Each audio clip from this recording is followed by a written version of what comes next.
तो 5 प्रकार के श्रोता और 5 प्रकार के वक्ता अच्छी कोटि और अधम कोटि दोनों में होते हैं। तो हम बताते जा रहे हैं, आप लोग ध्यान से सुनते जाइए। इसमें जो जो अच्छे अच्छे गुण आपके अंदर हों उसको बढ़ाते जाइए, जो जो बुरी बातें हों उसको घटाते जाइए। तो आप भी अच्छे श्रोता बनेंगे, हम भी अच्छे वक्ता बनेंगे, तो और भी अच्छा फल प्राप्त होगा।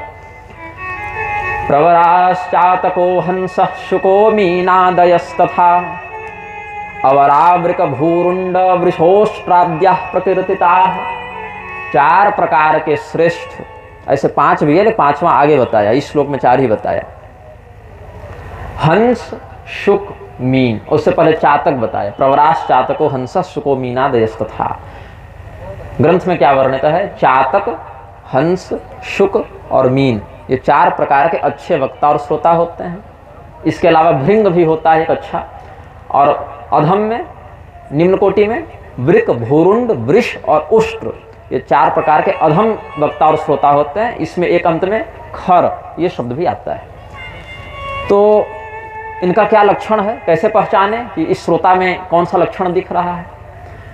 तो कहते हैं जैसे संसार में अन्यत्र जल की उपलब्धता होने के बाद भी चातक पक्षी का हठ होता है कि हम वर्षा से सीधे गिरने वाली बूंद का ही आस्वादन करें, ऐसे कलियुग में ये लक्षण भी अब समाप्त हो गया। ये सब दिव्य चातकों के लक्षण होते थे जो अब साहित्य तक ही सीमित रहे।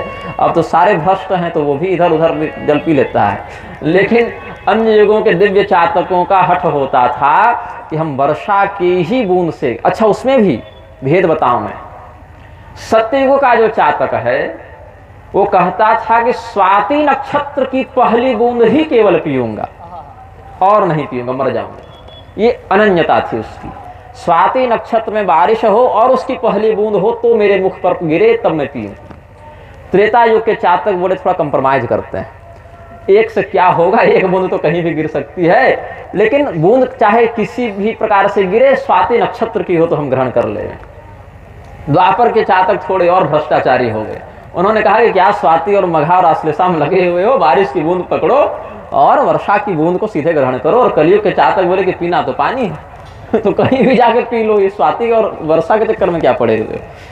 लेकिन साहित्य में ऐसा वर्णन है कि वर्षा की बूंद की अनन्यता चातक में होती है। तो चातक श्रेणी का जो श्रोता है या वक्ता है उसका क्या हठ होता है?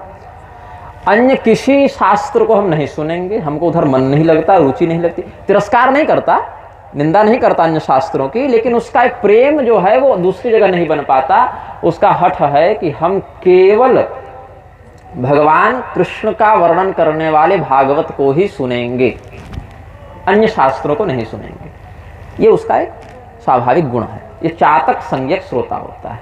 तो हम सब चातक तो नहीं है, क्योंकि अगर रामायण कहना हो तो वो भी हम कहेंगे और आपको सुनना हो तो आप भी सुनेंगे। तो चातक तो नहीं है हम लोग।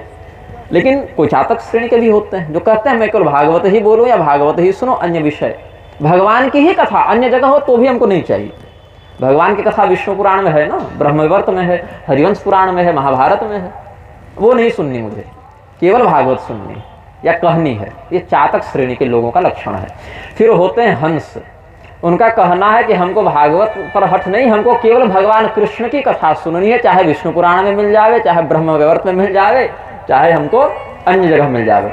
और भागवत में भी जो भगवान कृष्ण के अतिरिक्त विषय है वो नहीं सुनना, केवल भगवान कृष्ण वाला सुनना है। बाकी वामन, नृसिंह, मत्स्य, कूर्म बहुत कुछ है यहाँ, लेकिन वो नहीं सुनना, केवल कृष्ण परक चरित्र सुनना है।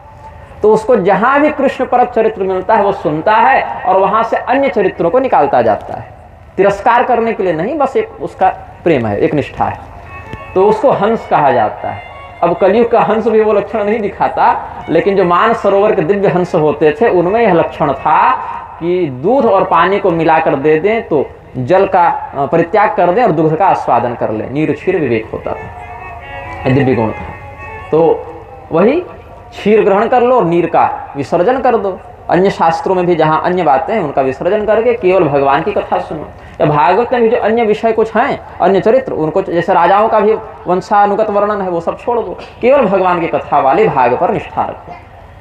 तो वो भी एक प्रकार के श्रोता वक्ता होते हैं। ये हंस हो गया। और फिर सुख संज्ञा के लक्षण है। वो क्या करता है? बहुत ध्यान से सुनता है, सुनने के बाद याद करता है और अधिकारियों के समक्ष फिर उसका व्याख्यान भी करता है। जैसे तोते के सामने आप कुछ बोलें तो ध्यान से सुनेगा, सुनकर याद करेगा, फिर बार बार दोहराएगा। वैसे ही तोता जो है उसका लक्षण इस वक्ता श्रोता में दिखता है। कहीं बढ़िया सुन लिया, सुन के याद कर लिया, फिर उसका बारंबार व्याख्यान करता है उचित शैली में।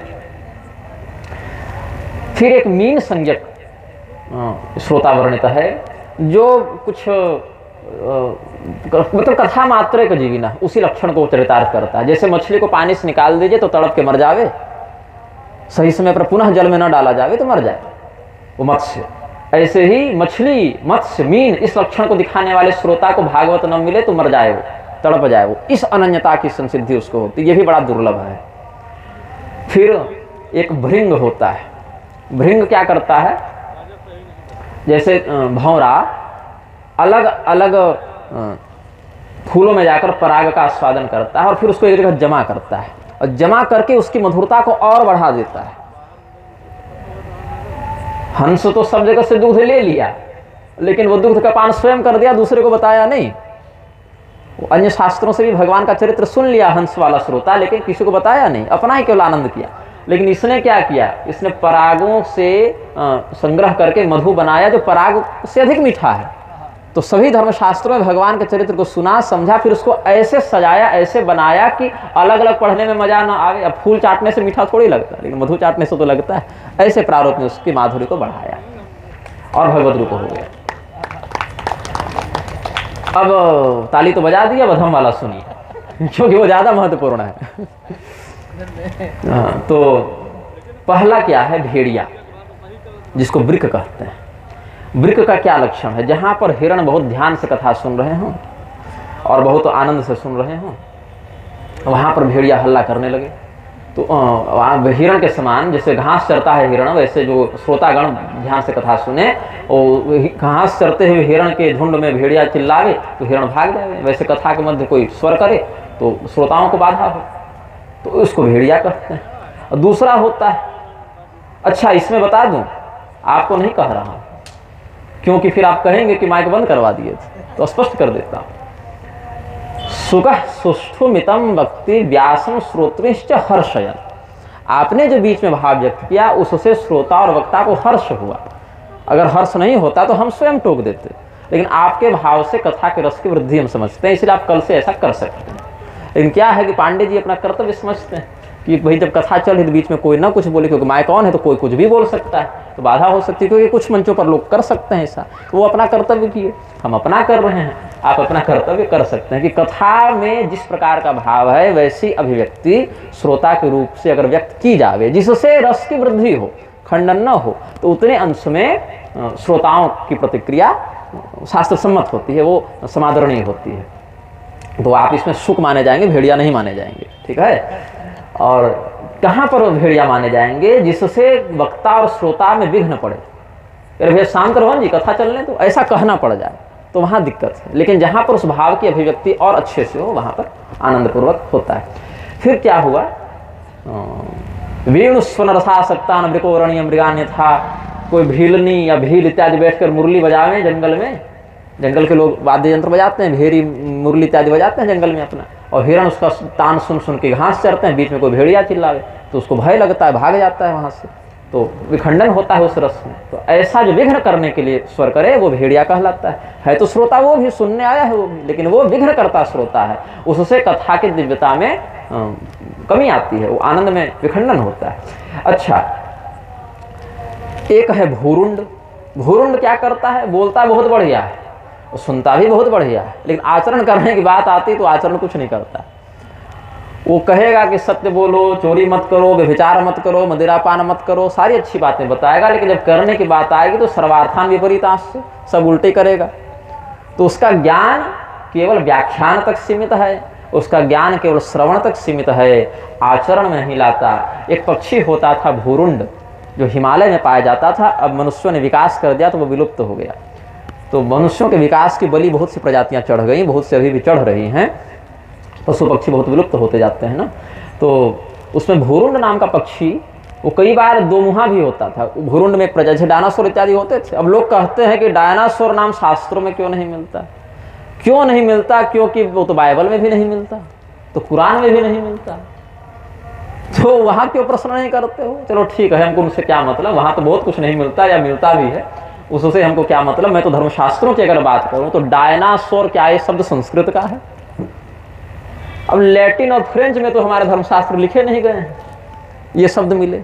हाँ, शरभ शब्द मिलता है, 8 पैर होते थे, बड़ी सी चोंच होती थी, सिंह का शिकार करता था, बड़ी बड़ी पंख होते थे, वो लक्षण कुछ डायनासोर जैसा दिखता है। और ये शब्द तो 100-150 साल पहले की, आज के वैज्ञानिकों ने लैटिन फ्रेंच इत्यादि से निकाल कर दिया, तो यही शब्द हम कहाँ से दिखा दें?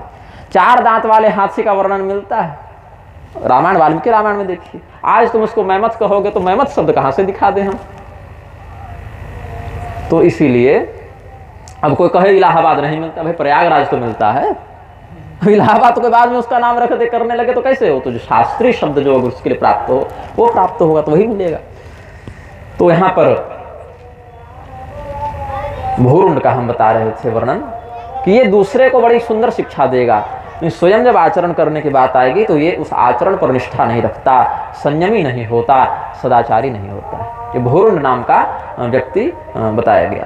फिर एक बैल होता है, सर्वं श्रुतमुपादत्ते सारा सारां दधिर्वृषः स्वादुद्राक्षां खलिं चापे निर्विशेषं यथा वृषः। जैसे आप बैल के सामने पुआल इत्यादि रख दें, कुट्टी रख दें या खजूर रख दें, अंगूर रख दें, वो उसी मजे से अंगूर भी खाता है, उसी मजे से घास भी खाता है, पुआल भी खाता है, उसको पता ही नहीं चलता कि कौन सा अधिक स्वादिष्ट है, कौन सा कम स्वादिष्ट है। मनुष्य के जीवा में जो स्वाद की ग्रंथि है या जो कोशिकाएं स्वाद का अनुभव करती हैं, उसी प्रकार का अनुभव सभी प्राणियों में ऐसा नहीं है। बैल की जीवा बहुत मोटी होती है, उसकी स्वाद ग्रंथियां कमजोर होती हैं मनुष्यों की अपेक्षा, उसकी गंध इत्यादि स्वाद की अपेक्षा अधिक हैं। वो सूंघकर भले छोड़ दे बैल, लेकिन खाकर वो नहीं बुरा स्वाद पकड़ पाएगा मनुष्यों की तुलना में। कुछ तो पता चलता ही है, लेकिन मनुष्यों की तुलना में वो क्षीण उसका ये सब गुण है। तो जैसे श्रोता बैठा है, उसके सामने चाहे तत्वज्ञान परोसो, चाहे चुटकुला परोसो, चाहे तमाशा परोसो, चाहे भजन परोसो, बैठा है कि हाँ ठीक है, मंच से कह रहे हैं तो ठीक ही कह रहे होंगे, इस चक्कर में सब सुनता है। वो अंगूर भी खाता है और कुट्टी भी चबाता है, उसको घास और फल में अंतर नहीं पता चलता। तो ऐसा श्रोता बैल होता है, जैसा यहाँ लिखा है, तो ऐसा श्रोता नहीं बनिएगा। स्वादु द्राक्षाम खलिम चापे निर्विशेषम यथा वृषः। इस कथा की विशेषता क्या है नहीं जानता। कार्ड आया था, भागवत हो रही है, महाराज जी बोल रहे हैं तो अच्छा ही बोल रहे होंगे, भागवत सुनना चाहिए, इतना होश है उसको, लेकिन भागवत के नाम पर भागवत मिल रहा है या कुछ और मिल रहा है, ये परीक्षण करने का विवेक उसमें नहीं होता है। फिर एक होता है ऊंट, सौष्ठो मधुरम मुंचन विपरीते रमेतयः यथा निम्बं चरत्युष्ट्रो हित्वां ब्रह्मपितदियुतम्।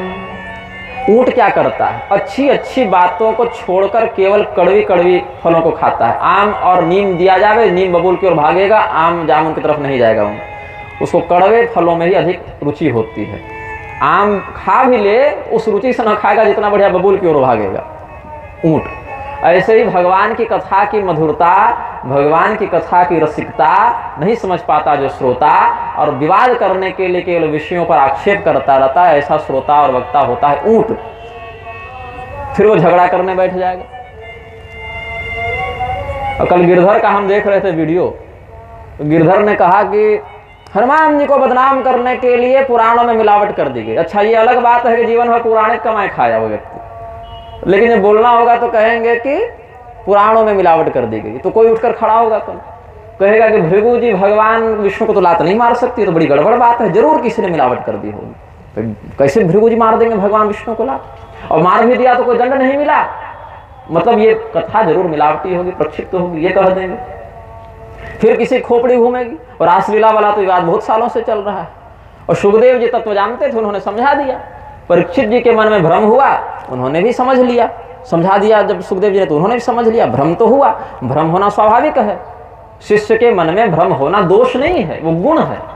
भ्रम होगा तभी तो समाधान करेगा, लेकिन भ्रम हो जावे तो तद्विधि प्रणिपातेन परिप्रश्नेन सेवया उपदेक्षन्ते ज्ञानम ज्ञानिनः तत्वदर्शिनः। जब कोई शिष्य प्रणिपात भाव से अपने गुरु की शरण में जाता है, सेवा करता है, प्रश्न पूछता है, बारंबार पूछता है, विधि पूर्वक पूछता है, तिरस्कार करने के लिए नहीं। तब तत्वदर्शी गुरु उसको तत्व का ज्ञान दे देते हैं, इससे उसका कल्याण होता है। तो गुरु के ऊपर बहुत बड़ा दायित्व है शिष्य के भ्रम का निवारण करना। तो शिष्य के मन में भ्रम हो रहा है तो ये दोष नहीं है, ये गुण है। दोष कब बनता है? जब ये भ्रम को पाले रहे या भ्रम के निवारण के लिए प्रयास न करे, और भ्रम के निवारण के लिए प्रश्न भी करे तो तिरस्कार पूर्वक करे या आक्षेप बुद्धि से करे, तब दोष हो जाता है। भ्रम तो सबको होता है, हमको भी होगा, आपको भी होगा, देवताओं को हुआ, ऋषियों को हुआ। उन्होंने पूछा कि इस कथा के पीछे क्या कारण? गरुड़ जी को भ्रम नहीं हुआ था? अरे ये भगवान है, साक्षात परमात्मा है, तो रावण के द्वारा नागपाश से कैसे बांध दिए गए? हमको जाना पड़ा भगवान की रक्षा करने के लिए। रावण युद्ध अजान कियो तब नाग की फांस सवै सिर डारो। कैसे डारो? भगवान से जो बंधन को काटने वाले भगवान है वो नागपाश से कैसे बंधे? तो गरुड़ जी अगर अपने आप को सबसे प्रामाणिक जगत गुरु मानते तो कहते कथे प्रक्षिप्त है, घटना नकली है। लेकिन ऐसा नहीं किया उन्होंने, विधिपूर्वक प्रश्न किया। पहले शिव जी से किया, शिव जी बोले उतना समय नहीं है, तुम काघभूषुंडी जी के पास जाओ, खगई जाने खग की भाषा। तो गरुड़ जी का प्रश्न फिर काघभूषुंडी जी ने सुना, समाधान कर दिया। अब कोई कह दे कि ये कथा ही नकली है, प्रक्षिप्त है। इसीलिए मेरी कथा सुनने बैठिए और प्रक्षिप्तवाद वाली बीमारी दूर फेंक कर आइए, और नहीं तो मत आइए, क्योंकि फिर कदम कदम पर भ्रम होगा। करपात्री स्वामी जी के पास गए थे काशी वाले कि ये रासलीला वाला प्रकरण बड़ा गड़बड़ लगता है महाराज जी, ये जरूर किसी ने बाद में मिलावट कर दी होगी, इसको निकाल देते हैं। वाह, अरे भैया तुम मूर्ख हो, तुमको समझ में नहीं आ रहा है, तो अपनी प्रज्ञा बढ़ाओ, अपनी भक्ति बढ़ाओ, अपना ज्ञान बढ़ाओ। लेकिन क्या है, लोगों को इतना आत्मविश्वास हो गया कि हम जो कह दें वही सही है, सबसे प्रामाणिक गुरु तो हम हैं। और हम इतने बड़े प्रामाणिक हो गए कि हम चाहें तो वेदव्यास जी तक को गलत कह दें। अच्छा, किसने मिलावट कर दी पुराणों में? कोई अता पता नहीं। कभी कहें अंग्रेजों ने कर दी, कभी कहें मुगलों ने कर दी, कभी कहें बौद्धों ने कर दी, कभी कहें जैनियों ने कर दी। भैया क्या नाम था उसका? कोई अता पता नहीं। तो पूरे भारत में जितने गुरुकुल थे और जितने भागवत की पोथियां थी, सब में मिलावट कर दी क्या? किसी एक पोथी में की होगी। और मिलावट कर दी, तुमको अभी पता चला 400 वर्ष के बाद, बीच के कोई विद्वान न पकड़ सके, तो तुमको कैसे पता चला? देवताओं ने आकर बताया तुमको कि तुम्हारे पास उस समय से पहले की कोई बिना मिलावट की प्रति हाथ लग गई, तो वही प्रति दिखा दो कि इस पांडुलिपि में देखो ये असली बात लिखी है, तुम मिलावट वाले भागवत बांच रहे हो। ये भी नहीं करना है किसी को। तो हनुमान जी को बदनाम करने के लिए कोई कथा नहीं जोड़ी गई, कृष्ण भगवान को बदनाम करने के लिए कोई कथा नहीं जोड़ी गई। बदनामी तो वही नहीं, अन्यथा बदनामी की बात तो वही हो जाएगी ना कि राम जी कैसे भगवान थे जो सोने का हिरण मारने चले गए और पीछे से रावण सीता हरण करके ले गया। हो गई बदनामी। जिसको बदनामी दिखाने कहीं भी कर लेगा। राजा दशरथ की बदनामी हो गई कि पत्नी के बहकावे में बेटे को जंगल भेज दिया, अपने भी मर गए। बदनामी देखने की दृष्टि होगी तो कहीं भी बदनामी दिखने लग जाएगी। फिर भगवान इतने ही बड़े भगवान थे कृष्ण जी, तो काहे रातों रात भाग गए मथुरा छोड़कर? हो गए नास्तिक। नास्तिक बनने के लिए पीएचडी करनी पड़ती है क्या? थेथड़ी करनी पड़ती है? हो गए नास्तिक। भगवान की कथा जो है वो माया से दूर जाने के लिए, और अगर माया के प्रभाव में आप आ गए तो कथा की एक पंक्ति से आगे नहीं बढ़ पाएंगे। जन्माद्यस्य में फंसकर जीवन भर रह जाएंगे, लेकिन उसके आगे नहीं पकड़ पाएंगे, अर्थ नहीं लग पाएगा। इसीलिए भगवान ने स्पष्ट निर्देश दिया है, मेरी कथा उसको मत सुनाना जिसने जीवन में तपस्या नहीं की हो, जिसने जीवन में भक्ति का आचरण नहीं किया, उसको धंसेगा नहीं। इदम ते ना तपस्काय ना भक्ताय कदाचन। अभी अनिरुद्धाचार्य गए थे ना सल्लू मियाँ को देने वो गीता बिग बॉस में, अनिरुद्धाचार्य था जी। क्या जरूरी है? भगवान अनिरुद्धाचार्य के लिए गीता बोले थे क्या कि सलमान खान के लिए गीता बोले थे? अर्जुन के लिए बोले थे। अर्जुन को क्यों दिए? अनन्य भक्त हो अर्जुन तुम हमारे, इसीलिए दे रहा हूं।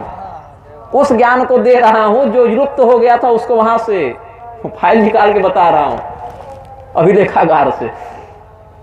और निर्देश दिया सबको मत बांटना। अभी कोई मोटरसाइकिल से आ रहा है, लोग शंका लगी, सड़क किनारे लोग शंका किया, खड़े खड़े पैंट पहन के, फिर बाइक पर चढ़ा, हेलमेट लगाया, गुटखा फाड़ के खाया, तब तक इस्कॉन वाले पहुंच गए, लो भैया गीता। तो क्या गीता पढ़ेगा, क्या गीता समझेगा? करते हैं कि नहीं बांटने वाले गीता वाले? आप गीता का प्रचार कर रहे हैं तो गीता के वास्तविक अर्थ को प्रकाशित करने वाली परंपरा से प्रचार कीजिए। गीता की पुस्तक घर घर हो जाने से व्यक्ति गीता का अधिकारी नहीं हो जाता। तद्विधि प्रणिपातेन परिप्रश्नेन सेवया, इस विधि से जानो। और गीता किसको दो, भागवत किसको दो, रामायण किसको दो? जो तपस्या पूर्वक आचरण करता। तपस्या का अर्थ ये नहीं कह रहा कि माथा नीचे पैर ऊपर करके 24 घंटा बिता दो, ये नहीं। वाणी से, मन से, शरीर से बहुत प्रकार की तपस्या होती है। माता पिता की सेवा करना तपस्या है, गुरु ब्राह्मण कुल देवता की सेवा करना तपस्या है, सत्य बोलना तपस्या है, गाली नहीं बोलना भी तपस्या है। बहुत प्रकार की तपस्या होती है। ईर्ष्या कपट नहीं करना भी तपस्या है। प्रतिदिन स्नान करना भी तपस्या ही है।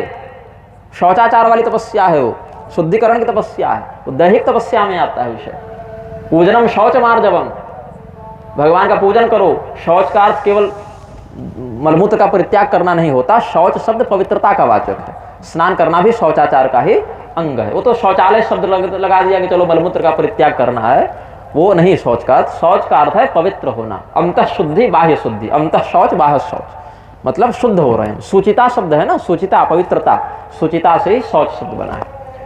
तो जो व्यक्ति तपस्वी नहीं है उसको भगवान की कथा नहीं सुनानी चाहिए।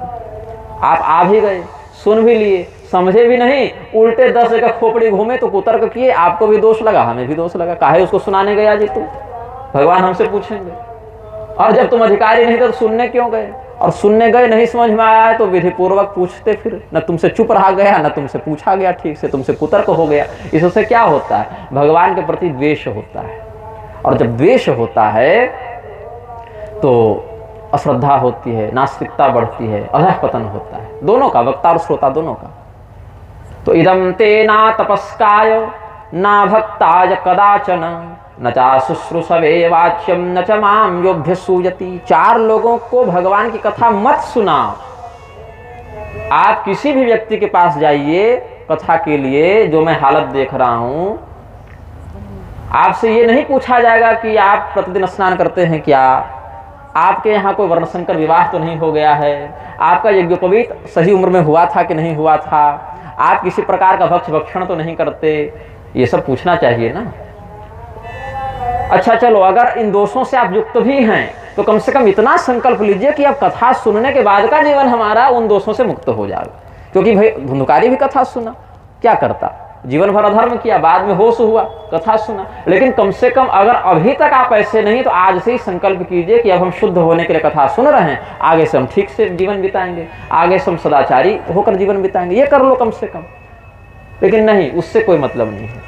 वक्ता के परीक्षण से भी मतलब नहीं है, श्रोता के परीक्षण से भी मतलब नहीं। क्या तुम भगवान के भक्त हो, क्या तुम तपस्वी हो, क्या तुम अपने सास ससुर माता पिता की सेवा करते हो, कहीं वृद्धाश्रम तो नहीं भेज दिए हो, ये सब पूछना चाहिए ना। तब तो जाने तुम कथा का अधिकारी हो कि नहीं। क्योंकि अभक्तांश्च विज्ञाय न ददौ स कथामृतम्।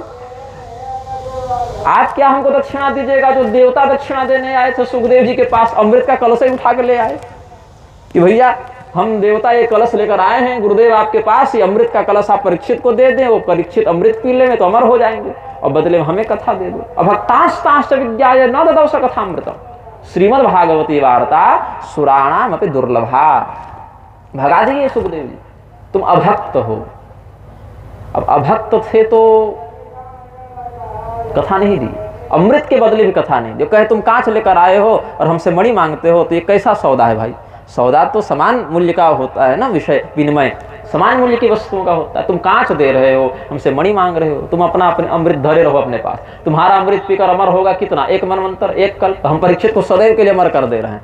वह अमृतत्व देंगे जो तुम्हें भी दुर्लभ है, अमृतत्व का पद ही दे देंगे उसको हम, बिना अमृत चखाए, कथामृत के माध्यम से। तो जो व्यक्ति भक्त नहीं है, तपस्वी नहीं है, उसको कथा नहीं सुननी चाहिए, और सुनानी भी नहीं चाहिए। पहले सामान्य सदाचार का पालन सीख ले।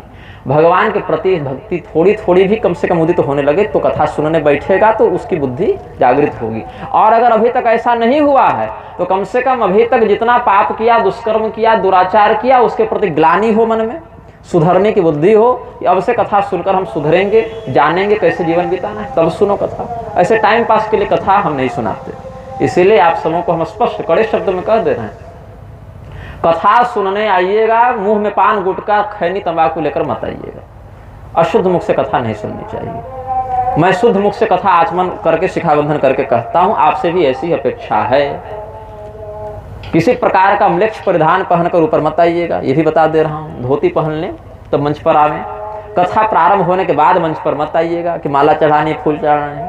कथा प्रारंभ हो जावे तो कथा को ध्यान से सुने। कथा सुनना प्रधान कार्य है, मुझे माला पहनाना प्रधान कार्य नहीं है। मुझे माला पहनाकर एक व्यक्ति का मोक्ष नहीं हुआ, मैं स्वयं जानता हूं। भगवान की कथा सुनकर हजारों का हुआ है, शास्त्र प्रमाण है। मुझे माला पहनाने से कोई लाभ नहीं है। व्यास पूजन करना है, कथा से पहले कर लीजिए, कथा के बाद आरती के समय कर लीजिए। बीच कथा में मेरा सत्कार सम्मान मत कीजिए, कथा में व्यवधान होता है। हम यहाँ माला पहनने नहीं आए हैं, आपको कथा सुनाकर आपके लोक परलोक को सुरक्षित करने आए हैं, वो प्रधान है।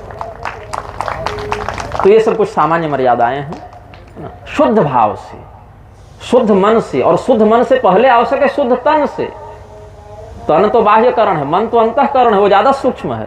बाहर का शरीर शुद्ध नहीं हो रहा है तो मन कहाँ से शुद्ध होगा? तो पहले शरीर की शुद्धि हो, फिर मानसिक शुद्धि हो। दोनों की शुद्धि होने से स्वयं भक्ति जागृत होगी, तब अनुभव ही होगा उसका, उस दिव्यता का अनुभव भी करेंगे। और नहीं तो जीवन में 50 भागवत सुनिए, उद्धार नहीं होगा। तो धुंधुकारी एक भागवत सुन के तर गया। कैसे तर गया? श्लोक अलग थे क्या? विषय अलग था क्या? नहीं। भाव भेद से फल भेद हो जाता है। सनातन धर्म में, वर्णाश्रम मर्यादा में, भगवान के बताए धर्मशास्त्रों में अखंड श्रद्धा। यहाँ तो अलग हाल है कि गुरु कह रहा है कि अमुक अमुक आस्पद वाले ब्राह्मण अधम होते हैं, चेला कह रहा है कि शंकराचार्य को चाहे कि सभी जाति के लोग पुजारी बनने लग जाए। तो किस व्यवस्था का आदेश भगवान ने किस निमित्त किया है? उसमें क्या पूर्वकृत प्रारब्ध में नियुक्त है? तो ठीक है, पूरी शंकराचार्य जी ने धीरेन्द्र को बढ़िया सुना दिया था। फिर कल मैं देख रहा था गोवर्धन मठ के चैनल पर, तो चेला इधर कह रहा है कि सबका उत्थान कर दो, और गुरु कह रहा है कि नहीं नहीं, ब्राह्मण ये सब तो अधम ब्राह्मण होता है। तो गुरु और चेले में तालमेल नहीं। और दोष किस पर आएगा? उन शास्त्रज्ञों पर आएगा, उन सनातन धर्मावलंबियों पर आएगा जो इतने वर्षों के आतताइयों के अत्याचार के बाद भी अपने मूल धर्म को सुरक्षित रख पाए। आज कह पा रहे हैं कि हम सनातनी हैं, हमने अपने यज्ञोपवीत को बचाया, अपने शिखा को बचाया, अपने चरित्र को बचाया, अपने कर्तव्य कुल मर्यादा को बचाया। सारा आरोप उन पर फिर आ जाएगा। तो हनुमान जी को बदनाम करने के लिए, कृष्ण भगवान को बदनाम करने के लिए ये सब बातें नहीं हैं जोड़ी गई। वास्तविक इतिहास है, धर्मशास्त्र का इतिहास है। तुम्हें कोई बात समझ में नहीं आ रही तो तुम मूर्ख हो। धर्मशास्त्र मूर्ख नहीं है, धर्मशास्त्रों के लेखक, प्रवर्तक, ऋषि महर्षि मूर्ख नहीं है, तुम दम्भी हो, ऐसा समझना चाहिए। उस दम्भ को दूर करने के लिए विनम्रता पूर्वक सदाचार का पालन करना चाहिए, अन्न दोष से बचना चाहिए, राजनेताओं की चाटुकारिता से बचना चाहिए, तब कल्याण होगा। मैं वैसा चिकित्सक हूं जो टैबलेट से अधिक इंजेक्शन में और इंजेक्शन से अधिक सर्जरी में भरोसा करता है, जल्दी काम करता है, क्योंकि बीमारी बड़ी गहरी। टैबलेट दे देकर थक गए, तब इंजेक्शन देना शुरू किए, इंजेक्शन से थक गए तो सर्जरी करना शुरू किए। अब कोई कह दे भगवान महादेव को कैसे भरी सभा में दक्ष प्रजापति गाली दे सकते हैं, ये कथा प्रक्षिप्त। कोई कह दे रासलीला भगवान ने कैसे कर दी, ये कथा प्रक्षिप्त है। कोई कह दे वस्त्र कैसे अपहरण कर ली, ये भी प्रक्षिप्त है। कोई कह दे भगवान श्री रामचंद्र जी कैसे नागपाश में बंध गए, ये भी प्रक्षिप्त है। तो जिसकी बुद्धि जहां फंसेगी उतने शास्त्र के अंश को काट कर फेंक देगा। तो कुल मिला के हमारे पास धर्मशास्त्र के नाम पर एक अक्षर नहीं बचेगा। फिर कोई उठकर खड़ा होगा, बोलेगा अभी सबरी जी के प्रकरण पर भगवान कैसे किसी भीलनी का जूठा बेर खा सकते हैं, ये मिलावटी, हटाओ इसको। फिर दूसरा खड़ा होगा, बोले वहां भक्ति के महात्म्य को प्रकाशित करने के लिए है, वहां पर भगवान ने वास्तव में भक्त के महात्म्य को प्रकाशित किया, इसलिए वाला सही है। तो जो व्यक्ति एक भाग को नकली बताता है, फिर दूसरा व्यक्ति उसी को असली बताता है, फिर किसी को नकली बताता है, फिर किसी को असली बताता है। तो कुल मिला के धर्मशास्त्रों की प्रामाणिकता ही प्रत्येक कदम पर खंडित होती रहती है। और इसका दुष्परिणाम क्या होता है कि वास्तविक सांप्रदायिक व्याख्या, सांप्रदायिक का अर्थ दंगा फसाद नहीं, गुरुणा सम्यक प्रकारेण शिष्याय प्रदीयते इति संप्रदायतः, शास्त्रनिष्ठ आचरण करने वाले गुरु के द्वारा अपने समर्पित शिष्य के प्रति धर्मशास्त्रों की जो व्याख्या की जाती है उसको संप्रदाय कहते हैं। नेताओं ने बदनाम कर दिया ना संप्रदाय शब्द को। नेताओं के अनुसार संप्रदाय मतलब तलवार लो और झगड़ा करो और माथा काट दो, ये संप्रदाय नहीं होता। संप्रदाय कहते हैं अविच्छिन्न परंपरा के माध्यम से गुरु ने अपने शिष्य को जो शास्त्रीय ज्ञान दिया उसको संप्रदाय कहते हैं। इसीलिए देवर्षि नारद क्षुब्ध होकर कहते हैं नहीं वैष्णवता कुत्र संप्रदाय पुरस्सरा, कि कलियुग का लक्षण है कि भगवान का जो संप्रदाय है, महात्म्य है, वो संप्रदाय की विधि से कहीं देखने को नहीं मिलेगा, मनमानी विधि से देखने को मिलेगा।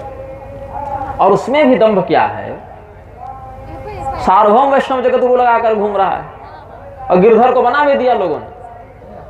तो पूरे विश्व में क्या एक वैसा वैष्णव नहीं था जो वेद को अपना परम धर्म शास्त्र मान सके? पुराण पुरुषोत्तम कहलाते हैं भगवान नारायण। पद्म पुराण इत्यादि में देखिए कि 18 पुराण भगवान के शरीर के अंग हैं और वहां से किसी भी धर्मशास्त्रीय अंश को निकालना भगवान की हत्या करने के समान है। जैसे आप ये उंगली काट कर अलग कर दें, कान आंख काट कर अलग कर दें तो दर्द होगा ना, पीड़ा होगी। 18 पुराण भगवान के शरीर हैं, कोई हाथ है, कोई पैर है, कोई हृदय है, कोई नेत्र है, कोई कमर है, अलग अलग अंग हैं। उनमें से किसी भी पुराण के किसी भी अंश को अपनी नासमझी के कारण अगर कोई प्रक्षिप्त बोलता है या बुलवाता है, वो भगवान विष्णु की हत्या कर रहा है। विष्णु की हत्या करने वाला विष्णु हत्यारा कहलाता है ना, वैष्णव थोड़ी कहलाता है। शब्द ब्रह्म की हत्या करने वाला ब्रह्म हत्यारा कहलाता है, जगत गुरु थोड़ी कहलाता है। वेद मंत्र जो शब्द ब्रह्म है उनको बदलने की बात तो रावण तक ने नहीं की थी। रावण भी वेद का विरोध भले करे, अच्छा स्वयं वेद पाठी था, बहुत बड़ा निर्लज, अपने घर में रोज वेद पढ़ता था। आप देखिए जब रावण मरा है, जीते जी कोई किसी की चापलूसी कर सकता है, रावण की चापलूसी कर सकता है कोई जीते जी। रावण मर गया तब कैसे चापलूसी? लेकिन विभीषण जी ने रावण के मरने पर कहा ये अग्निहोत्री वेदांत में निष्णात ये रावण मर गया, प्रभु हम इसका अंतिम संस्कार करना चाहते हैं। भगवान बोले बिल्कुल करो। और ये सुपार्श्व जो मंत्री था रावण का, उसने जीते जी समझाया कि आप जैसा वेदज्ञ व्यक्ति परस्त्री हरण जैसा दुष्कर्म कैसे कर सकता है, ये तो आपके चरित्र को शोभा नहीं देता। इसलिए हे महाराज, आप वेद की मर्यादा को जानते हैं, इसलिए जानते हुए ऐसा धर्म नहीं कीजिए। अनजाने में कोई करेगा तो उसको कम दोष लगता है, जानबूझकर कोई अधर्म करेगा, यह जानकर कि यह गलत है फिर भी करेगा, उसको अधिक दंड मिलता है। तो स्वयं तो वेद पढ़ा था, जानता था, लेकिन दूसरा पढ़े तो तेहि बहुविधि त्रासहि देश निकासहि जो कह वेद पुराना, ऐसा निर्लज था रावण। लेकिन वेद मंत्रों को बदलने की बात उसने नहीं की, लेकिन गिरधर ने कर दी, धीरेन्द्र ने कर दी कि देव शांति को बदल के देव क्रांति कर दो। ये कैसी हनुमान जी की कृपा है भाई? तो हनुमान जी को बदनाम धर्मशास्त्र नहीं कर रहे, वो तो वास्तविक रहस्य बता रहे हैं। बदनाम तुम कर रहे हो वर्णाश्रम का विरोध करके, बदनाम तुम कर रहे हो शब्द ब्रह्म की हत्या करके। उस पर भी दम्भ है कि हम अमुक को शंकराचार्य नहीं मानते, अमुक को मानते हैं। सारी राजनीति, अंबानी के घर में बेटे के विवाह में गए, जिसको शंकराचार्य नहीं मानते उसको सिंहासन मिल गया, स्वयं बैठ के आए बगल में, न बहिष्कार करते बना न लड़ते बना। इस सर्कस के जोकर जितनी प्रतिष्ठा नहीं बच पाई, उसके बाद दम है कि हम सबसे प्रामाणिक आचार्य हैं, क्या कहें इस विषय पर। तो इतना इसलिए हमने कह दिया कि प्रक्षिप्तवाद कहीं भी दिख सकता है कि वैकुंठ में जाने के बाद जब पुनरागमन नहीं होता भैया तो जय विजय कैसे नीचे आ गए, साप 3 जन्म का कैसे मिल गया, मतलब ये कथा प्रक्षिप्त होगी, खोपड़ी घूम गई। और जब 3 जन्म राक्षस होने का शाप मिला तो शिशुपाल क्षत्रिय कैसे हो गया, राक्षस कैसे नहीं बना? राक्षसी स्वभाव होगा उसका। राक्षस केवल बड़े बड़े दांत और तांबे समान जटाएं हो जाने से थोड़े होता है। राक्षस और देवता एक संपदा का भी तो नाम है। युधिष्ठिर कोई आकाश में उड़ते वरदान देते थे क्या, लेकिन देवांश माने गए, धर्मराज माने गए। क्यों? उनमें वह दिव्य गुण था। भगवान ने अर्जुन को देवता बताया, कहाँ बताया? गीता का आप देखिए 16वां अध्याय, वहां पर भगवान ने कहा है कि तुम दैवी संपदा से युक्त हो अर्जुन, इसलिए तुम चिंता मत करो, तुम में देवताओं के गुण हैं। तो देवता और राक्षस हम सबके अंदर भी होते हैं। सत्कर्म ही हमें देवतुल्य बनाता है, दुष्कर्म ही हमें राक्षस बनाता है। केवल बाहरी आकृति से कोई देवता और राक्षस नहीं हो जाता ना, कि विकराल दिख रहा है तो राक्षस है और दिव्य सुंदर दिख रहा है तो देवता है। नहीं, व्यवहारगत रीति से भी दैवीय संपदा आसुरी संपदा का लक्षण दिखता है। वो आसुरी संपदा का लक्षण शिशुपाल में दिखता था। ये सब समाधान चिंतन करने का विषय है, आचार्य परंपरा से सीखने का विषय है। दंभ से, अहंकार से, अन्य पूर्वाचार्यों के तिरस्कार से ये ज्ञान प्राप्त नहीं होता है। इसीलिए हमने आपको बारंबार कहा, हमारी कथा सुनने आइएगा, शरीर शुद्ध हो, मन शुद्ध हो, शास्त्रों में निष्ठा हो तो सुनिए, नहीं तो हमारे ठाकुर जी बैठे हैं। हम तो भगवान को सुनाने के लिए भी कई कथा करते हैं, आपको मनोरंजित कराने के लिए नहीं आए हैं। आपका मनोरंजन हो जावे, टाइम पास हो जावे, समाज में नाम हो जावे कि हमने भागवत करा, इसके लिए नहीं आए। कड़वा बोलते हैं, एक बार बोलते हैं, समझ जाइए एक बार में। आपका कल्याण हो, मुझे आपको पुनः इस पृथ्वी पर नहीं देखना है, ये मेरी महत्वाकांक्षा है। और मैं अपने लिए भी यही महत्वाकांक्षा रखता हूं। और मैं जितने भी बड़े बड़े महापुरुषों से मिलता हूं, चाहे सच के महापुरुषों चाहे बने ठने महापुरुषों, लेकिन यही कहता हूं, आप अपने जीवन में भी यही लक्ष्य बनाकर चलिए कि पुनः एक माँ के गर्भ में आ गए, दोबारा नहीं जाना है। और नहीं तो शब्द राशि के संग्रह मात्र से कल्याण नहीं होगा। अजामिल का हो गया, धुंधुकारी का हो गया, हम और आप उससे कम पाप किए हैं, लेकिन फिर भी लटके रह जाएंगे। तो जिस जगह पर जिस समय वो जो 2 हथौड़ी की चोट पड़नी है वो नहीं पड़ पा रही है। इसीलिए श्रोता कैसा हो, बहुत से लक्षण बता दिए, बहुत से स्वभाव बता दिए, अच्छे बुरे सब। लेकिन एक सर्वमान्य जो सबों में थोड़ा थोड़ा हो सकता है वो भी अब अंत में बता देता हूँ, फिर इस व्याख्यान को पूर्ण करूंगा। यस्थित्वाभिमुखं प्रणम्य विधिवत्यक्तान्यवादो हरेर्लीला श्रोतुमभीप्सते निपुणो नम्रोऽथ क्लृप्ताञ्जलिः शिष्यो विश्वसितो न चिन्तनपरः प्रश्नेऽनुरक्तः शुचिर्नित्यं कृष्णजनप्रियो निगदितः श्रोता स वै वक्तृभिः। कैसा लक्षण हो उसके आप ऊपर नीचे करके लगता है इसलिए कहा मैंने प्रारंभ में स्किल बनाए रखी। यस्थित्वाभिमुखं प्रणम्य विधिवत् त्यक्तान्यवादो हरेर्लीला श्रोतुमभीप्सतोति निपुणो नम्रोऽथ क्लृप्ताञ्जलिः। ये नहीं कहा आप इतनी बड़ी बड़ी मालाएं चढ़ा दें, ये नहीं कहा कि आप भरी कथा खड़े होकर नाचने लग जावे और व्यास जी भी उठ के आपका हाथ पकड़ के नाचने लग जावे, ऐसा नहीं कहा। ये भी नहीं कहा कि आप इतना रुक्मिणी विवाह में चढ़ा दें, इतना सुदामा जी वाले में चढ़ा दें, इतना वामन भगवान वाले में चढ़ा दें, या व्यास जी के आश्रम में इतना बनवा दें, ऐसा कुछ नहीं कहा। सामने बैठे, हाथ जुड़े रहें, जब तक जुड़ सकते हैं जुड़ें, ना जुड़ सके तो हृदय से नम्रता का भाव हो, क्योंकि भाई दर्द भी दे सकता है ना, 4 घंटा 5 घंटा 6 घंटा बैठे हैं से तो दर्द हो सकता है। तो हाथ श्रद्धा से जुड़ें, प्रणाम करके बैठें, इतना भाव है। पूरा जुड़े रहें तो ठीक है, नहीं जुड़े रहें तो हृदय में विनम्रता का भाव हो, ये मुख्य है। और विधिवत, ये नहीं कि दिखावा के लिए, जैसे नेता लोग आते हैं ना मंच पर और पहले ऐसे करते हैं, फिर ऐसे करते हैं, फिर ऐसे ऐसे करके दिखाते हैं, वो विधिवत नहीं है, वो तमाशा है उनका। और आपको अभी हाथ जोड़ दिया, आप उनके बंगले पर जावे तो मिलेंगे भी नहीं, भले यहाँ आपके सामने हाथ जोड़ दिया, तो ये विधिवत नहीं हुआ ना। विधिवत का अर्थ है हृदय से प्रणाम, बाहर से तो उसकी अभिव्यक्ति हो रही है, लेकिन प्रणाम तो हृदय से होता है। और अन्य विषयों की वार्ता बीच में नहीं करनी है। अब जैसे कुछ महिलाएं हैं, समय देरी हो रही है, घर में भोजन भी बनाना है, तो चर्चा करेंगे कि ऐसा है कि मैं भोजन बनाने जा रही हूँ, तब तक तुम कथा सुनो, फिर मैं जाऊंगी, फिर तुम जाकर काम करना, इतना चलेगा, क्योंकि आप लोग सब विरक्त नहीं है, आप लोग सब गृहस्थ हैं। तो अपने कर्तव्य को निभाने के लिए जितनी बातचीत कथा के बीच में, ये भी जोर से नहीं, आपस में कि ठीक है मैं 2 घंटे तो कथा सुन लिया, थोड़ा घर का काम देखकर आती हूँ, क्योंकि उतरेंगे मंच से तो फिर भोजन भी देना पड़ेगा, कथा सुनकर बाकी लोग आएंगे। तो ये नारी धर्म का निर्वहन हो गया। कोई दूसरे श्रोता आ रहे हैं, उनको स्टेशन रिसीव करने जाना है, तो कोई व्यक्ति वहाँ भी जाएगा, तो वहाँ सहयोग करना पड़ेगा, तो बोल कर जाएगा कि आप पिताजी कथा सुनिए, मैं उनको लेकर आता हूँ, इतना चलेगा, क्योंकि आप गृहस्थ है, आपको समाज में कर्तव्य भी निभाना है, लेकिन उससे कथा में विघ्न ना पड़े। और अगर ऐसा कोई सहयोगी भाव नहीं है, कर्तव्य परायण भाव नहीं है, तो अन्य किसी प्रकार की बात की कथा के बीच में नहीं हो, कान आंख दिमाग सब केवल कथा में लगे रहें, प्रत्येक अंग केवल कथा में लगे रहें। और शिष्यो विश्वसितो अनुचिंतन पर, शिष्य मतलब ये नहीं जो दीक्षा ले लिया, जो गुरु मंत्र ले लिया फिर ऐसा भागा चेला कि न गुरु को कभी याद किया, और गुरु जी भी ऐसे अहंकारी के चेला मिलने भी गए, भागो यहाँ से, तुम्हारा ऐसा 1 लाख चेला है। मेरे पास बहुत से महापुरुषों के, बड़े बड़े जगत गुरुओं के, शंकराचार्य, रामानुजाचार्य, निम्बारकाचार्य, मध्वाचार्य, रामानंदाचार्य, वल्लभाचार्य, और पता नहीं कितने कितनों के शिष्यों के फोन आते हैं। तुम कहा कि इस प्रश्न का उत्तर दीजिए। हमने कहा भाई आप किनके शिष्य हैं? तो मैं अमुक शंकराचार्य जी का शिष्य हूँ। तो क्या वो मर गए? तो नहीं भैया, वो तो जिंदा है, आप ऐसा क्यों कर रहे हैं? तो जाओ उनके पास, जीवित हैं आपके गुरु जी। क्या वो अज्ञानी हैं? नहीं, बड़े ज्ञानी है हमारे गुरु जी। तो उनके ज्ञान का क्या लाभ ले रहे हो तुम? जब तुम उनके शिष्य हो तो तुम्हें पहले उनके पास जाना चाहिए। जब तुम्हारे गुरु जीवित हैं, स्वस्थ हैं, ये भी नहीं अस्पताल में कोमा में हैं, जीवित हैं, स्वस्थ हैं, ज्ञानी भी हैं, तो पहले उनकी शरण में जाओ ना, उनकी सेवा करो, उनसे ज्ञान लो। और अगर तुम्हारे गुरु जी उस विद्या को देने में असमर्थ हो जावे, या फिर वो कह दें कि तुम निग्रहाचार्य के पास जाओ, या फिर वो इस विषय में अपनी अनभिज्ञता प्रदर्शित करें, या तुम्हें ऐसा लगे कि हाँ गुरुजी हमारे प्रश्न का उत्तर जो दिए वो हमें समझ में नहीं आया, या हम संतुष्ट नहीं हुए, इतने के बाद मेरे पास आओ। लेकिन गुरुजी के पास नहीं जाएंगे तो गुरुजी नहीं ना है, वो जगत गुरुजी हैं, वो मिलेंगे नहीं, उनके परिकर मिलने नहीं देंगे, बात नहीं करने देंगे, पूछने नहीं देंगे।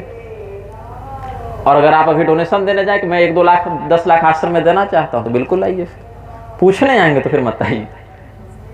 शिष्य तभी तक शिष्य है जब तक बढ़िया चंदा दे रहा है। जहाँ शिष्य 2-4 ग्रंथ लेकर आ जाए कि गुरुजी हमको पढ़ा दीजिए, तो गुरुजी कहेंगे समय नहीं है। तो मैं भी शिष्य नहीं बनाता हूँ, क्योंकि मेरे पास सच में समय नहीं है, क्योंकि बाकियों के शिष्य संभालते संभालते हमारा दिन कट रहा है, तो मैं अपने क्या शिष्य बनाऊँ। मैं कहता हूँ भाई ये सार्वजनिक व्याख्यानों के माध्यम से जो मिलता जा रहा है उसी से कुछ ग्रहण करते जाओ। भाई एक एक को मैं बैठकर कैसे पढ़ाऊँ, मेरे पास तो आश्रम है नहीं, मैं तो भटकती आत्मा हूँ ना, घूमता फिरता साधु, मैं कहीं रहता नहीं एक जगह स्थिर, तो मैं कहाँ तुमको बैठकर पढ़ाऊँ, क्या खिलाऊँ, कैसे रहूँ। इसीलिए सार्वजनिक माध्यम से जो हम बोलते जा रहे हैं शास्त्रों के श्लोक और उनके तात्पर्य, उसी को तुम समझ लो कि मैं पढ़ा रहा हूं, वहीं से ग्रहण करो। ये हमने एक व्यवस्था बताई। ये शिष्य कौन है? अनुशासित जो हो, शास्त्र के अनुसार जो चले, गुरु के आदेश के अनुसार जो चले। और गुरु का आदेश कैसा? तो धर्म सम्मत आदेश। अब गुरु जी कहे कि हमारा चिलम तैयार कर दो, तो गुरु कहे कि भैया आप ऐसा मत कीजिए गुरु जी। ये नहीं कि गुरु जी एक हमू तैयार कर लें का, तब लगे गुरु और लगे चेला, लगे भोकटे रो, तो दोनों गुरु चेला अपना टंगे हुए हैं नशे में। ऐसा नहीं होना चाहिए। अरे चेला तो गोरखनाथ जी हुए ना, गोरक्षनाथ जी महाराज की जाग मच्छिंद्र गोरख आया कहे मच्छिंद्रनाथ जी को भी माया से मुक्त कर दिया उन्होंने। शिष्य तो ऐसा हो जो गुरु को उद्धार कर दे।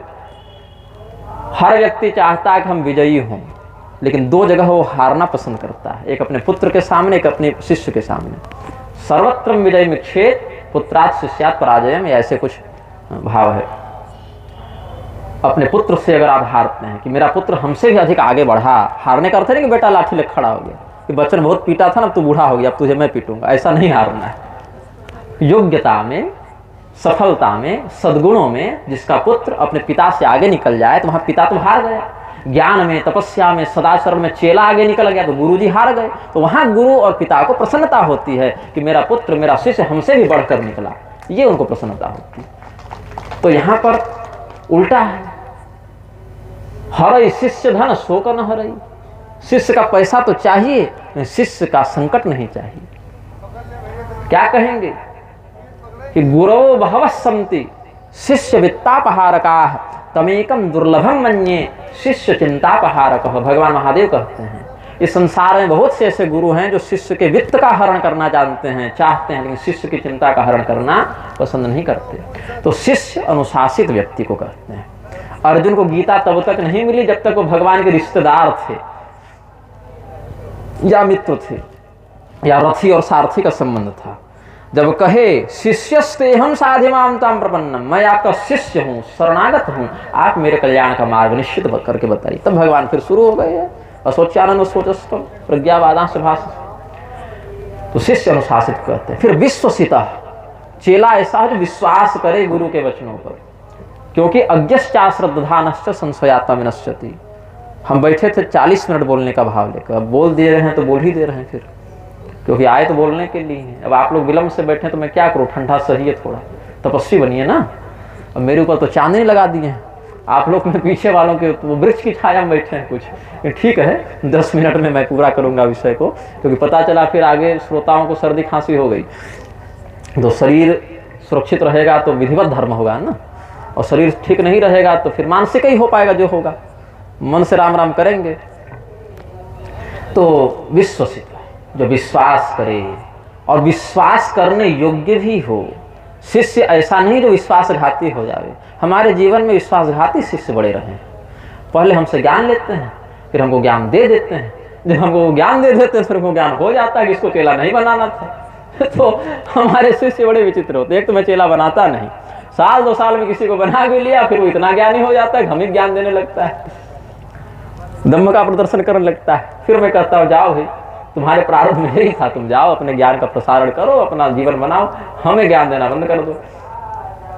तो ऐसा शिष्य हो जो विश्वास गुरु पर करे और गुरु के विश्वास को खंडित न करे, तो ऐसे संबंध से दोनों का कल्याण होता है। ठीक है। और यह संबंध किसी भी द्विपक्षीय संबंध है, पति पत्नी मान लीजिए, मित्र मित्र मान लीजिए, व्यापारी गणों में जो गठबंधन होता है, कोई भी आप ले लीजिए, जहां 2 पक्ष हों, दोनों का एक दूसरे के प्रति विश्वास होगा तभी संबंध चिरस्थायी होता है। यहाँ वक्ता श्रोता के मध्य भी ऐसा भाव होना चाहिए। अनुचिंतन पर, ये बड़ा सुंदर लक्षण बताया। हमने कह दिया, आपने सुन लिया और सुन के भूल गए, तो मेरा कहना और आपका सुनना दोनों व्यर्थ हो गया। बच्चा पढ़ा रात भर जग के और परीक्षा दिया, फिर अगले दिन भूल गया। अब जीवन भर रिजल्ट ढोएगा कि हम तो भैया डिस्टिंक्शन से पास हुए थे। क्या पास हुए थे, क्या लिखे थे तो पता नहीं, लेकिन देखो डिग्री तो है। भागवत तो कराए थे, भागवत तो सुने थे, तो क्या सुने थे, तो जब सुनने की और सुनाने की बात आई तो भगवान के 24 अवतार के नाम भी ना बता सके, लेकिन कराए तो भागवत जरूर थे। खर्चा तो बहुत हुआ था, इतना खर्चा हुआ कि विवाहे यादृशम वित्तम तादृशम परिकल्पयेत, ऐसा खर्चा हुआ लगा कि घर में बेटी का विवाह किया। तो विवाह में जितना खर्चा होता है उतना खर्चा भागवत कराने में हो जाता है, लेकिन याद क्या रहा? तो कुछ नहीं, 24 अवतार के नाम याद नहीं रहे, बाकी गूढ़ विषय छोड़ दीजिए। तो ऐसा नहीं बनना है। अनुचिंतन पर उसको सुनिए, बारंबार चिंतन कीजिए, तो चिंतन कीजिएगा तो याद रहेगा, याद रहेगा तभी तो कल्याण होगा। प्रश्नेनुरक्त शुचि, प्रश्न कीजिए, कोई विषय समझ में नहीं आवे तो प्रश्न कीजिए, पूछिए कि आपने यहाँ जो बताया ये यहाँ ऐसा क्यों है, भगवान ने ऐसा क्यों किया। तो कई बार तो कुछ वरिष्ठ महात्मा लोग मंचों पर पूछ देते हैं, लेकिन विधि पूर्वक पूछते हैं, हम आपत्ति नहीं करते कि विषय से पूछ रहे हैं, विषय वो चल ही रहा है तो हम उत्तर दे देते हैं, वही समाधान हो गया। कुछ लोग बाद में पूछते हैं कि कल के प्रवचन में आपने ऐसा कहा, क्योंकि कई बार सुनते सुनते तो नहीं बात समझ में आती, लेकिन अनुचिंतन पर जब हो जाते हैं तो फिर अरे यहाँ तो ऐसा होना चाहिए, ऐसा क्यों भगवान किए, या इसका क्या तात्पर्य था, या अगर ऐसा हो तो फिर क्या होगा। जैसे एक बड़ा सुंदर प्रश्न है कि आत्मा को तो न मारा जा सकता है न जलाया जा सकता है, और शरीर यही छूट गया तो नरक में फिर दुख कौन होगा। अच्छा प्रश्न है ना, यह प्रश्न प्राचीन वही ने भी पूछा था तो उसका उत्तर जब वो प्रसंग आएगा तब बताएंगे। तो सोचते सोचते ये सब बातें आती हैं, तो पूछना चाहिए, पूछने से निखरता है ज्ञान, नहीं तो ऐनक छोड़ दीजिएगा ना, धूल जमने लगेगी ऐनक पर, उसका प्रतिबिंब का जो प्रकाशन है वो खंडित हो जाएगा। तो पूछना चाहिए। शुचि, पवित्र रहे, नित्यम कृष्ण जनप्रियो निगदितः श्रोता सवै वक्तृभिः, भगवान और भगवत भक्तों में नित्य जिसका प्रेम बना रहे वह व्यक्ति अच्छा श्रोता होता है, वक्ताओं में उसका अच्छा सम्मान होता है, उस श्रोता को देखकर मन हर्षित हो जाता है कि इसको सुनाने में अच्छा लगेगा, ये अधिकारी है उस कथा का। जैसे परीक्षित को देखकर सुखदेव जी को हर्ष हुआ, वज्रनाभ को देखकर उद्धव जी को हर्ष हुआ, विदुर जी को देखकर मैत्रेय जी को हर्ष हुआ, गरुड़ जी को देखकर काघभुसुंडी जी को हर्ष हुआ, याज्ञवल्क्य जी को भरद्वाज जी के दर्शन से हर्ष हुआ, और इधर भरद्वाज जी को देखकर वाल्मीकि जी को हर्ष हुआ। याज्ञवल्क्य और वाल्मीकि दोनों ने बताई है रामकथा। तो अगर वक्ता हर्षित है श्रोता को देखकर तो वक्ता के भाव में निखार आता है। श्रोता अगर वक्ता को देखकर हर्षित है उसके ज्ञान की ग्रहण की क्षमता बढ़ती है, ये संबंध अच्छा होता है। अब इसमें दोनों में एक श्रेणी होनी चाहिए। अगर वक्ता पैसे के लिए कथा कह रहा है तो श्रोता को मोक्ष की कामना नहीं करनी चाहिए, वो संसार में यश कीर्ति प्रसिद्धि सुख की कामना कर सकता है। और अगर वक्ता मोक्ष परक जीवन को बिताने वाला है तो श्रोता को फिर संसार में यश कीर्ति की कामना नहीं करनी चाहिए, कि कोई झांकी भी नहीं निकलवाएगा, भजन भी नहीं करवाएगा, हमारे जैसा बोलता रहेगा, फिर कहेगा महाराज आपने झांकी निकलवाए, न कहे कि इतना चढ़ावा चढ़ाओ, न फिर आप शोभा यात्रा में गए। आज लोग फेसबुक पर लिख रहे थे शोभा यात्रा में आपका लाइव वीडियो नहीं आया। हमने क्या कहे, थोड़ा स्वास्थ्य भी ठीक नहीं था, यात्रा की थकान भी थी, तो जाऊंगा फिर धूल फेफड़े में जाएगी, चरणों की धूल, तो कफ बन जाएगा, तो फिर कथा बाधित हो जाएगी। तो या तो 1 घंटे का आनंद लो नाच गा के, चाहे 9 दिन 8 दिन का आनंद लो, वो तो कथा मुख्य है ना। स्वास्थ्य को ध्यान में रखते हुए हम काढ़ा पी रहे थे उस समय अदरक उबाल के, तो बोले कि जब तक कफ न जमता है तब तक शरीर को बचा लेना चाहिए, प्रमाद नहीं करना चाहिए। तो हमने कहा भी कि आपने इतना बढ़िया प्रबंध किया, आयोजन किया, हम क्षमा प्रार्थी हैं कि हम शोभा यात्रा में नहीं जा सके, आज चले जाएंगे तो फिर कल से कथा नहीं कर पाएंगे, स्वास्थ्य बिगड़ जाएगा, इसलिए नहीं गए। तो कृष्ण की प्राप्ति और धन की प्राप्ति दोनों भागवत से हो जाती है। कृष्णार्थी धनार्थी श्रोता वक्ता द्विधा मतः, 2 प्रकार के श्रोता और 2 प्रकार के वक्ता फल की दृष्टि से, एक को संसार चाहिए, एक को भगवान चाहिए। संसार में क्या यश धन, किसी को संतान चाहिए वो भी भागवत कराते हैं, किसी को चुनाव जीतना है वो भी भागवत कराते हैं, बहुत से काम भागवत से होते हैं, लेकिन वो नश्वर है, उनका फल नश्वर है। तो भागवत की जब प्राप्ति हो जाए तो 2 फल की प्राप्ति होती है, या तो संसार या तो भगवान। तो अगर वक्ता भी भगवत परायण है तो श्रोता को भी भगवत परायण होना चाहिए, तब तालमेल बैठेगा। अब ये भगवान को बता रहा है, वो संसार को पकड़ के बैठा है, तो फिर आनंद विखंडित होगा। और वो भगवान को प्राप्त करना चाहता है और वक्ता हमारे संसार की प्रशंसा किए जा रहा है, उसको बुरा लगेगा कि अरे भैया कहाँ फंसा रहे हैं महाराज जी, हम तो भगवान की प्राप्ति करने के लिए कथा सुनते थे, आप इतने सांसारिक लाभ बता रहे हैं। तो दोनों जब एक रस में हो ना तो कथा की वृद्धि होती है।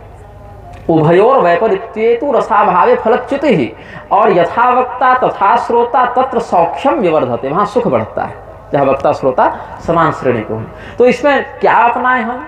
बोले आप तो भगवान को ही अपनाएं, क्योंकि भगवान ही से संसार भी है। भगवान पर संसार आश्रित है, संसार पर भगवान आश्रित नहीं है। वो तो मनोज मुंतशिर ने बकवास कर दी थी कि हमने हनुमान जी को भगवान बनाया। बताओ, भगवान हम बना रहे हैं क्या? नहीं। तो संसार परमात्मा पर आश्रित है, परमात्मा संसार पर आश्रित नहीं है। इसलिए भगवान के लिए अगर चाहोगे संसार का भी लाभ मिल जाएगा। उत्तरा भगवान की शरण में गई, बच्चा भी बच गया, भगवान भी मिल गए। युधिष्ठिर, अर्जुन, ये सब भगवान की शरण में गए, संसार में भी बढ़िया इनका हुआ और भगवान भी मिल गए। केवल संसार के चक्कर में दुर्योधन रहा, हमें अक्षौहिणी नारायणी सेना दे दो और कृष्ण को नहीं लेंगे हम, तो संसार भी गया, भगवान भी गए। इसलिए भगवान की प्राप्ति के लिए अगर भागवत सुनेंगे, भगवान के साथ साथ संसार का भी कुछ बहुत मिलता रहेगा प्रारब्धानुसार। ये नहीं कह रहे कि आपको सीधे राजा बना दें, लेकिन भगवान योगक्षेमम वहाम्यहम के अनुरूप जितना उचित है उतना करते हैं, करेंगे। लेकिन अगर संसार के पीछे भागोगे, मिलेगा वो भी, ये कुछ क्षणिक होगा, नश्वर होगा। अक्षौहिणी सेना मिल गई, नहीं मिली ऐसी बात नहीं है, लेकिन क्या सेना भी गई, राज्य भी गया, अपने भी गए, और भगवान तो सुदूर हो गए, मिले नहीं। इसलिए दोनों को चाहिए, वक्ता और श्रोता को, कि भगवत परायण बने और भगवान की प्राप्ति के कृपा फलस्वरूप अगर संसार का कुछ मिलता है तो भगवान की इच्छा, नहीं मिलता है तो भगवान तो अपने हाथ में, संसार कौन सा अस्थायी है। ऐसे भी हम तो 50-60 साल 80 साल और मर जाएंगे, उसके बाद क्या? अगर इसका चिंतन करेंगे कि उसके बाद क्या, जीवन का जहां समापन होगा, वो अंतिम श्वास हमने ली, उसके बाद एक श्वास नहीं ले पाएंगे, बस उस अंतिम श्वास के बाद क्या, ये अगर जीवन में रोज सोचेंगे, बहुत शीघ्रता से अपने कल्याण को प्राप्त कर पाएंगे। चलो ठीक है, मेरे इस भाई ने मेरी जमीन हड़प ली, अब मेरे पास दो विकल्प हैं, इसको गोली मार दें कि चुप रह जाएं, या किसी विधिक मार्ग का आश्रय लें, या कोई तांत्रिक से मिलें कि कुंडली दिखवाएं, कि मुकदमा कर दें, कि क्षमा कर दें। बहुत से विकल्प हैं। कोई गोली मार दे रहा है, कोई केस कर दे रहा है, कोई क्षमा कर दे रहा है, कोई जाके तांत्रिकों से मिल रहा है, बहुत से व्यवहार करते हैं। तो लेकिन कोई भी व्यवहार करें, ये सोचें कि जब हम मर जावें और वो मर जावे, उस अंतिम श्वास के बाद क्या, तो निर्णय बहुत कल्याणकारी व्यक्ति ले लेगा। फिर वहां बहुत कुछ ऐसी घटनाएं घटने से बच जाएंगी जो आगे इनको बड़े संकट में डाल सकती है। और वक्ता कैसा है, तो भगवन्मतिरनपेक्ष सुहृदो दीनेषु सानुकंपो यः बहुधा बोधन चतुरो वक्ता सम्मानितो मुनिभिः। भगवान के प्रति जिसकी बुद्धि हो, समाज से जिसको विशेष अपेक्षा न हो, सबों के ऊपर सुहृद का भाव हो, जो अपने शरणागतों के प्रति, श्रोताओं के प्रति कृपा की बुद्धि से व्याख्यान करे, और जिस विषय में श्रोता का दिमाग फंस जावे उसको वहां से निकालने का सामर्थ्य हो। अच्छा, तुमको ये भ्रम हो गया, यहाँ पर ये तुमको प्रश्न उठ गया, इसका ये समाधान ऐसा है क्योंकि इसमें ये कारण है, ये इसका निवारण है। इस प्रकार से जो अपने श्रोता के हृदय के भ्रम का निवारण करे, उस वक्ता का तो बड़े बड़े ऋषि महर्षि सम्मान करते हैं। ऐसे ही वक्ता सूत जी महाराज थे, और इसीलिए शौनकादि ऋषि महर्षि उनका सम्मान करते थे। और हम सभी वक्ताओं को सूत जी महाराज के आदर्शों पर चलते हुए ही कथा का व्याख्यान करना चाहिए। ये सब हमने कुछ मूलभूत सिद्धांत आपको बता दिया। जैसे जब आप कहीं बहाली लेते हैं तो पहले इंटर्नशिप होती है, ट्रेनिंग होती है। तो आज हमने कथा नहीं बताई, आज हमने ट्रेनिंग दी है, प्रशिक्षण दिया है कि कैसे कथा सुननी चाहिए। और पैर सामने फैलाकर नहीं सुननी चाहिए, पैर मोड़ कर सुननी चाहिए। पैर में दर्द हो तो दूसरी ओर फैलाना चाहिए, क्योंकि हम भगवान विराजित हैं। ठीक है, ये भी हमने बता दिया अंतिम में। तो अगर पैर में दर्द हो तो कुर्सी पर बैठ जाएं, सामने ऐसे सीधे नहीं फैलाते। तो भगवान की इस कथा को सुनने की विधि, गुण अवगुण हमने सब बता दिया। इसमें अपने सामर्थ्य के अनुरूप आप अधिकाधिक सद्गुणों का व्यवहार करें और दुर्गुणों पर अधिकाधिक नियंत्रण करें, हम भी और आप भी।